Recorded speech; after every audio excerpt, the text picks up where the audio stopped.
السلام علیکم ملګرو پښتو یوټیوب چینل درستوري ته په خیر راغلی. په دې هیله چې روغ جوړ یاستئ.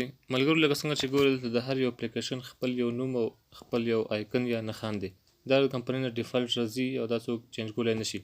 ما یو دانه چینج کړی، تاسو وګورئ جنتري نوم مې ورکړی دا کلنډر دی او بل دا جیمیل. ما خپل جیمیل ته دا نوم او عکس بدل کړی دی. که تاسو هم داسې غواړئ نو تاسو نه اول راشئ ټول نیټ آن کړئ، هغې نه بعد راشئ پلی سټور ته. پلی سټور کې ورکړئ آیکن. آیکن چینجر مطابق چې څومره ایپونه دي تاسو ته به ټول خلاص کړي. نو تاسو پکې یو دانه خوښ کړئ ایپ چینجر اینډ ایپ نیم چینجر. دا پکې ما خوښ کړی، تاسو نور هم کولی شئ خو دا لږ ښه دی.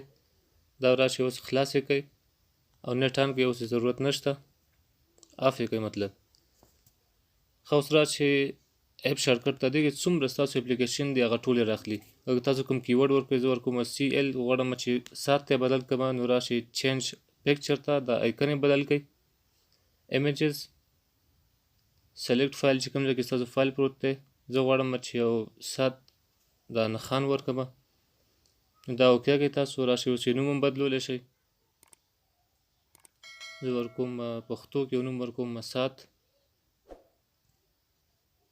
دا اوس اوکې کړئ، کریټ یې کړئ او راشئ ایډ ټو سکرین ایډ. نو تاسو اوس وګورئ چې دا 7 راغلی دی. که زه 7 باندې کلیک وکړم نو ماته همغه 7 راځي. یا غواړو چې یو بل هم اوس په بل باندې هم کار وکړو. زه غواړم اوس کلکولیټر راولم یا حساب ماشین. نو تاسو ټول پکې کتی هم شئ او که کیورډ ورکړئ CL نو هغه هم درته راځي. دلته ایمیج ورکړئ، سلیکټ کړئ چې کوم عکس ورته انتخاب کړئ چې دلته به د آیکن کار ورکوي. که هر ځای کې پروت وي، ما دلته آیکنو کې ساتلی دي. راشئ سلیکټ کړئ، د همغه مطابق یو عکس ما کلکولیټر سلیکټ کړی دی. اوس ورته نوم هم بدلولی شئ، هر یو نوم تاسو ورکولی شئ. زه ورته ورکوم حساب ماشین پښتو کې یو نوم. کله چې دا ورکړه هغې نه بعد راشئ اوکې کریټ ایډ ټو هوم سکرین، اوکې کریټ یې کړئ، ایډ یې کړئ ورسره. نو تاسو اوس راشئ دلته حساب ماشین هم شوی دی. که تاسو ټول آیکن هم غواړئ ټول یې بدلولی شئ، دا مشکل نشته. په دې هیله چې دا ویډیو مې خوښه شوې. تر بلې ویډیو چې بیا وینو، د الله په امان.